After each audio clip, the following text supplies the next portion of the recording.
Je me sens trop con. Je suis ému d'être devant la plus grande boutique DJI au monde. DJI vient de terminer la construction de ce bâtiment absolument sublime architecturalement parlant. Allez, on rentre dedans. Et là, je suis tellement content de voir le plus grand drone qu'ils aient jamais fait, le Agra. C'est un drone à utilisation professionnelle, hein, avec, regardez, ce réservoir qui permet d'arroser les champs. Mais DJI se lance aussi dans la livraison de colis. Ce drone-là, il est capable de porter des caisses qui pèsent jusqu'à 30 kg. Alors celui-ci, je ne le connaissais pas, le Matrice 4T. Regardez-moi ce bloc optique quand même, ça a bien évolué, hein.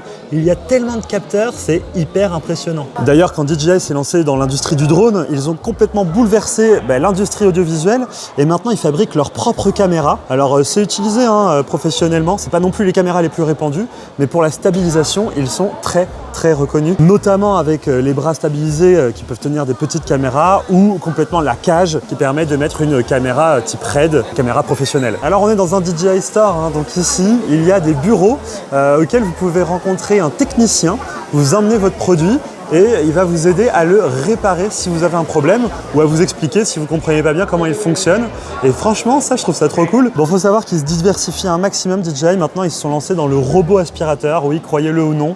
Le design est spécifique, hein, puisque le dessus est transparent. Voilà, je sais pas ce que vous en pensez. Ils se sont aussi lancés sur le vélo électrique, alors vraiment sur le très haut de gamme. J'ai eu la chance d'en tester un une fois et je peux vous dire que ça a vraiment de la patate. Ah ben, l'étage supérieur, il est dédié à Hasselblad. C'est une marque d'appareils photo super connue dans le monde de la photo, qu'ils ont racheté il n'y a pas si longtemps que ça. Et donc ici, c'est vraiment la boutique Hasselblad. Vous pouvez acheter toutes leurs optiques ici, mais aussi leurs appareils photo. Ils sont franchement vraiment canons. Lui, il a de la gueule, hein. Oh, regardez-moi ce modèle. Oh là là, j'ai trop de la chance. Le vendeur vient de me passer l'appareil photo pour que je le manipule un peu.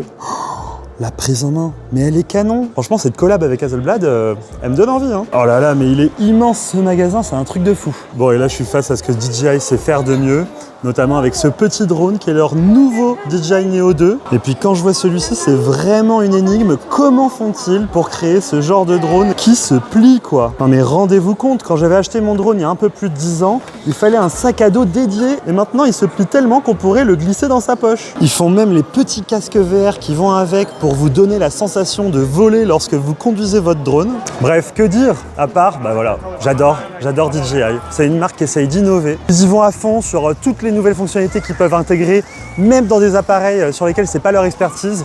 Ils se sont lancés dans le robot aspirateur. Moi, là où je les attends le plus, en vrai, attention, c'est pour venir concurrencer un Thermomix. Je les imagine bien mettre des moteurs de drone pour mixer la bouffe et tout ça avec un super écran et une super interface comme ils savent faire pour leur drone. Voilà, peut-être un jour ils se diversifieront là-dessus. En tout cas, pour tous les fans de tech ou de drone, je vous conseille vraiment de venir visiter ce bâtiment à Shenzhen, ici en Chine.